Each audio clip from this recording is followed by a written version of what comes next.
Is your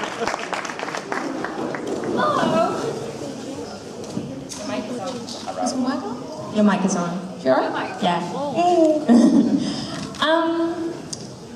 Hello everyone, and welcome to Geekcore's cosplay show.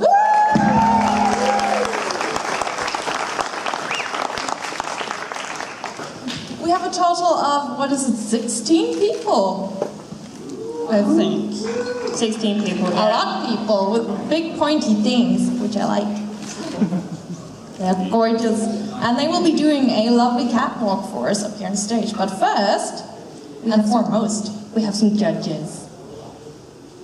And the first judge is Tina Marie Ries from Norway. She started in 2009. And she's representative of esports in Norway. She's gorgeous. Our second judge is Sofie Karine Ries, also from Norway. She's Tina's little sister. She plays a lot of games and she loves Link. a lot. Then we have Katsurak Cosplay, I hope I said that right, from Finland. She's always played games and she was introduced to cosplay in high school. Which is cool. And we also brought another judge from Finland. It's Yuri Cosplay.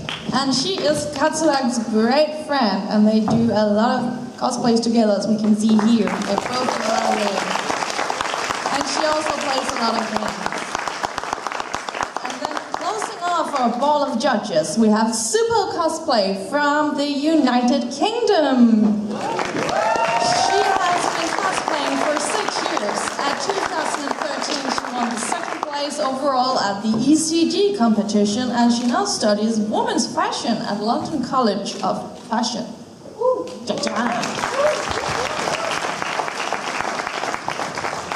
Thank you to our judges. Please take a seat so you can see the show.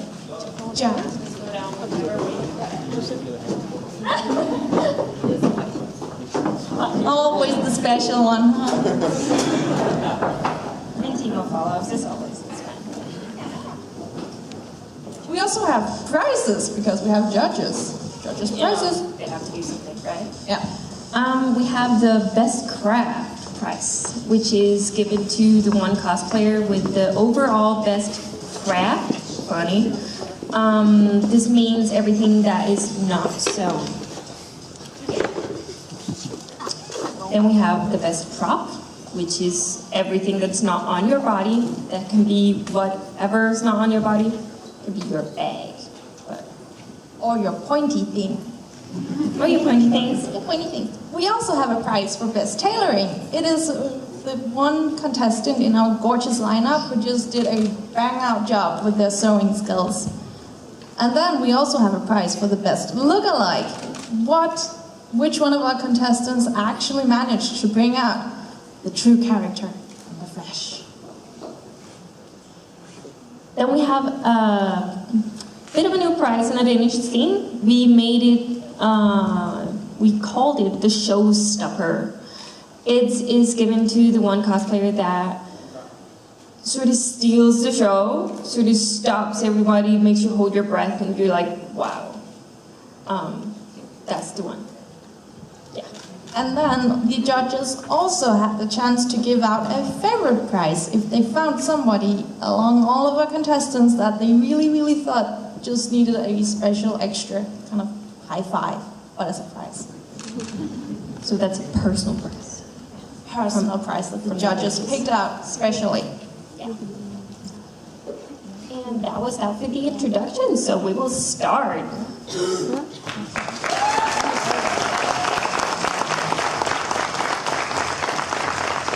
First up, we have Emilia Andreasen. She is cosplaying an original character called Queen of the Forest, and we can see why. Give her a big name. This is her first real cosplay. It's the first time she ever worked with Wobbler. She really liked the headdress, which I can understand. We all want one in our closet. She wanted to do an Asian font and also just merging it with some nature and animal things. She did it all by herself with some help with the trimming of the legs, because we all know how hard it is to reach the shape for the back of the leg. And she also painted, she had got help from a friend with face paint as well. It was an amazing team effort. Thank you so much, Emilia.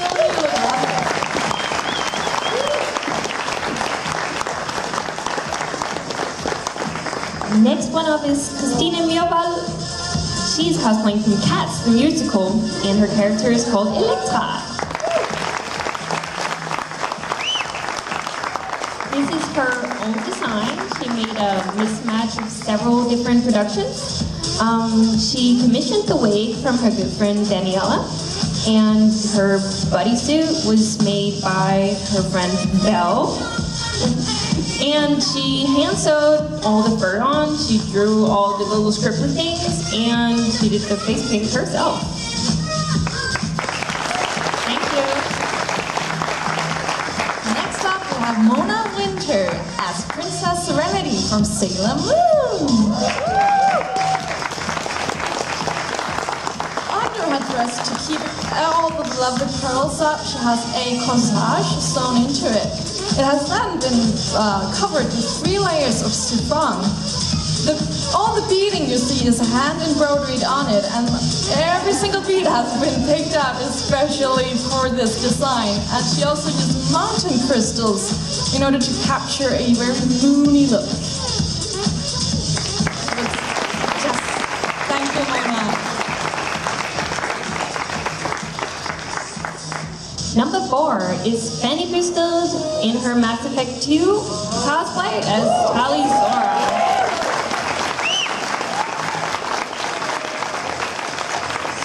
She thinks it's her most intricate costume today. All the swirls and all the diamond shapes are hand-painted with a little help from friends. And she made the extra toe on the shoes. Everything we see here is by her. She made the mask, which is her first time actually working with Warbler. And she actually shaped the visor out of plastic herself as well. Thank you. Next up, we have Daniela Dreyer. She cosplays Cho Ban Goi from Tokyo Crew, a Chinese fairy tale series.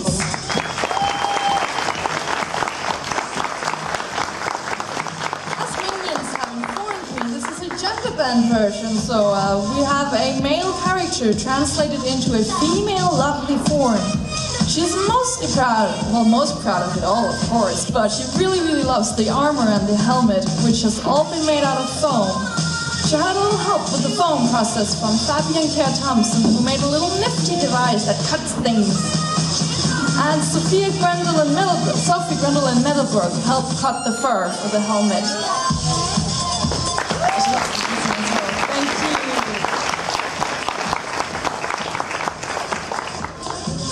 The next contestant is Cecilia Casco in her Yu-Gi-Oh! Cosplay. Cecilia loves the hat, the bright colors, and she had a lot of fun making it. Again, Fabian helped her smooth out the edges on her hat and draw the front part of it. Sophia Middlebrook actually helped her draw the pattern for the fabric as well.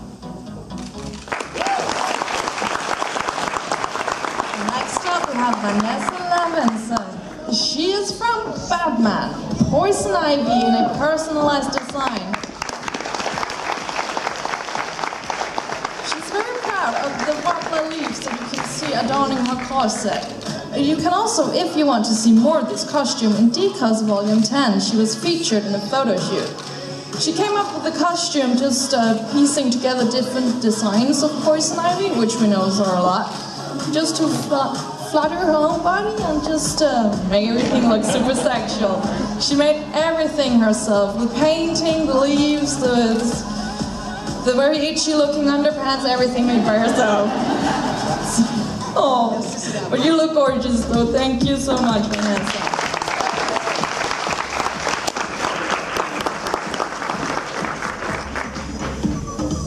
Fabian Cat, we have here. Fabian Cat Thompson.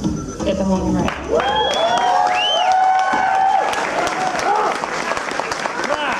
You all know he's the Strutter from Teenage Mutant Ninja Turtles. He thinks it's a rather simple costume, but he went for a rather cartoony look since he was inspired from the 80s cartoon. He's really happy with the modeling of the costume, and I know that he put a lot of work into the spikes everywhere. Spikes. This costume is made in cooperation with Sophie Crafts and Costume, which is Sophie Grendelin Middlebrooke. She made all this sewing and helped a lot with the painting as well. Everything is made by hand, as you see, everything. They even color the fabric themselves, except for the tights. The tights are on. Keep it PG, thank you. Next up we have something scary because we're this close to Halloween. Nadia Rundblad as the gold character from Amnesia the Dark Descent. Fun story about this costume. It was originally made for her boyfriend, but as she decided that it fit perfectly, then she just kind of took it over. This is a budget cosplay, which means that it's made from very, very cheap materials, but as she shows, that price is not equal of a great costume. This is just materials she had lying around. It is a white bodysuit she purchases, and then modified beyond recognition.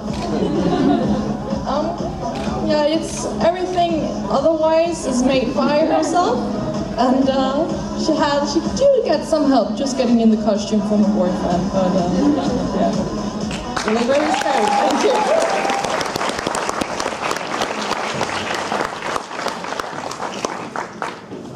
Next up we have Maya Schnell-Klintz. Did I say that right? So she cosplays as Asher from League of Legends.